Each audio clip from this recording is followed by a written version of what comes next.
கர்த்தருடைய பரிசுத்த நாமம் மகிமைப்படுவதாக. 26/8/2026 புதன்கிழமை, புதிய நாள், புதிய கால வேளைக்காய் கர்த்தரை நன்றியோடு துதிக்கிறேன், ஸ்தோத்திரிக்கிறேன். இந்த நாளுக்கான கர்த்தருடைய வார்த்தை உபாகமம் 32:10. பாழான நிலத்திலும் ஊழையிடுதலுள்ள வெறுமையான வாந்திர வெளியிலும் அவர் அவனை கண்டுபிடித்தார், அவனை நடத்தினார், அவனை உணர்த்தினார், அவனை தமது கண்மணியைப் போல காத்தருளினார். In a desert land he found him, in a barren and howling waste. He shielded him and cared for him. He guarded him as the apple of his eye. காக்கும் தேவன். கிறிஸ்துவுக்குள் மிகவும் பிரியமானவர்களே, ஒவ்வொரு நாளும் தேவன் தரக்கூடிய வார்த்தைகளை உங்களோடு கூட நான் பேசி ஜெபித்து அனுப்பி கொண்டிருக்கிறேன். இந்த நாளிலும் நான் இப்பொழுது ஒடிசா மாநிலத்துக்கு நேராய் என்னுடைய ட்ரெயினில் ட்ராவல் பண்ணிகிட்ருக்கிறேன். ட்ராவல் பண்ணி கொண்டிருக்கிற இந்த நேரத்தில் தானே ஆண்டவர் எனக்கு தரக்கூடிய வார்த்தைகளை, அனுதினமும் தேவன் எனக்கு தரக்கூடிய வார்த்தைகளை தான் உங்களோடு கூட நான் பேசி கொண்டிருக்கிறேன். சங்கீதங்களின் புஸ்தகம் 17ஆம் சங்கீதம் 8ஆம் வசனம் சொல்லுகிறது, கண்மணியைப் போல என்னை காத்து என்று சொல்லி. என்னுடைய ஆண்டவர் நடத்தி வந்த விதங்களை அவர் விவரித்து சொல்லும் பொழுது, எப்படி கண்மணி போல காத்தருளினார் என்பதை குறித்து சொல்லும் பொழுது, இஸ்ரவேல் ஜனத்தை, யாக்கோபு அவனுடைய சந்ததி இஸ்ரவேல், அவங்கள எப்படி ஆண்டவர் கண்டுபிடிக்கிறாரு அப்படின்னா, பாழான நிலத்தில் ஊழையிடுதல் உள்ள வெறுமையான வாந்தர் விழி, அங்கே தான் அவனை கண்டுபிடிச்சிருக்கிறார். அவனை நடத்தினார். அந்த அப்படிப்பட்ட வனாந்தரமான இடத்துல வழி பிரயாணத்திலே கர்த்தர் அவனை உணர்த்தினார். இவை எல்லாவற்றை காட்டிலும் எல்லா சூழ்நிலைகளிலும் கர்த்தர் கண்மணியைப் போல கர்த்தர் காத்தருளினார் என்று வேதம் சொல்கிறது. கிறிஸ்துவுக்குள் மிகவும் பிரியமானவர்களை, காக்கும் வல்ல மீட்பர் நமக்கு எப்பொழுதும் கூட இருக்கிறார்.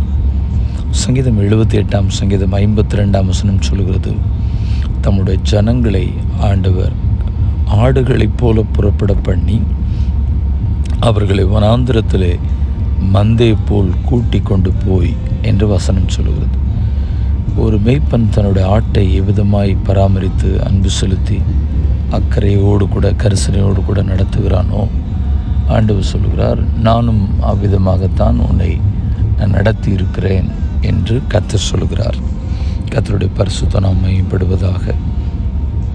சங்கீதம் 91:4, அவர் தமது சிறகுகளாலே உன்னை மூடுவார், அவர் செட்டைகளின் கீழே அடைக்கலம் புகுவாய், அவருடைய சத்தியம் உனக்கு பரிசையும் கேடகமாகும்.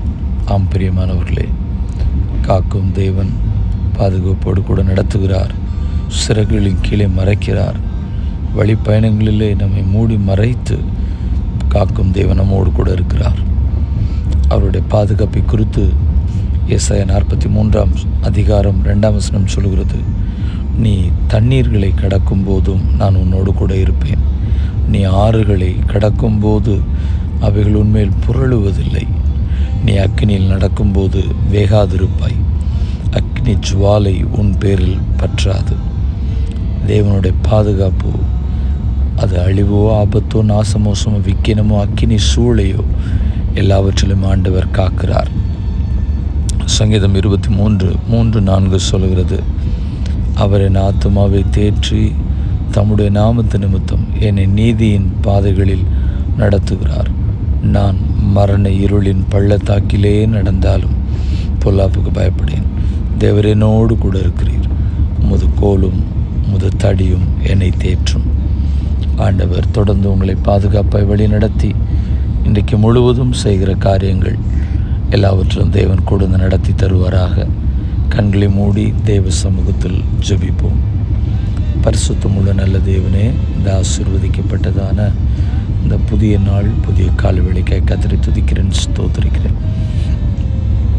காக்கும் தேவனுடைய பராமரிப்பை குறித்து எவ்விதமாய் நடத்துகிறீர் என்பதை குறித்து வேத வசனங்களின் மூலமாய் தியானிப்பதற்கு கர்த்தர் கொடுத்த நேரங்களுக்காக நன்றி.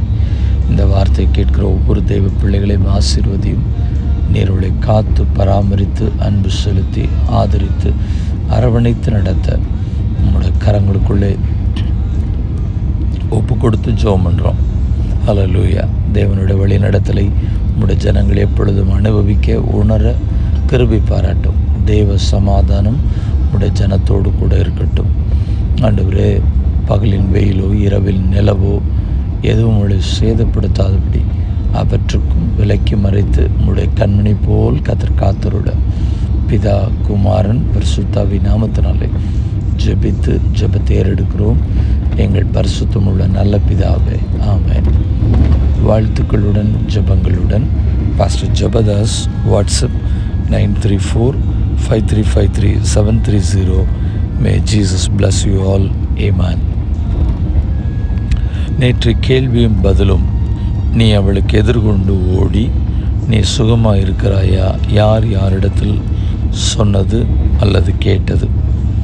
2 ராஜாக்கள் 4ஆம் அதிகாரம் 26ஆம் வசனம். எலிசா கேயாசி பார்த்து சூனேமியாளிடம் கேட்க சொன்னது. இந்த நாளுக்கான கேள்வி: பாழான பட்டணங்களிலும் குடிப்போன கற்குவியலான வீடுகளிலும் வாசம் பண்ணுவான். யார் யாரிடத்தில் சொன்னது? மீண்டும் வார்த்தைகளுடன் ஜெபங்களுடன் நாளை தினத்தில் உங்களை சந்திக்கிறேன். கிருபை உங்களோடு கூட இருப்பதாக. ஆமென்.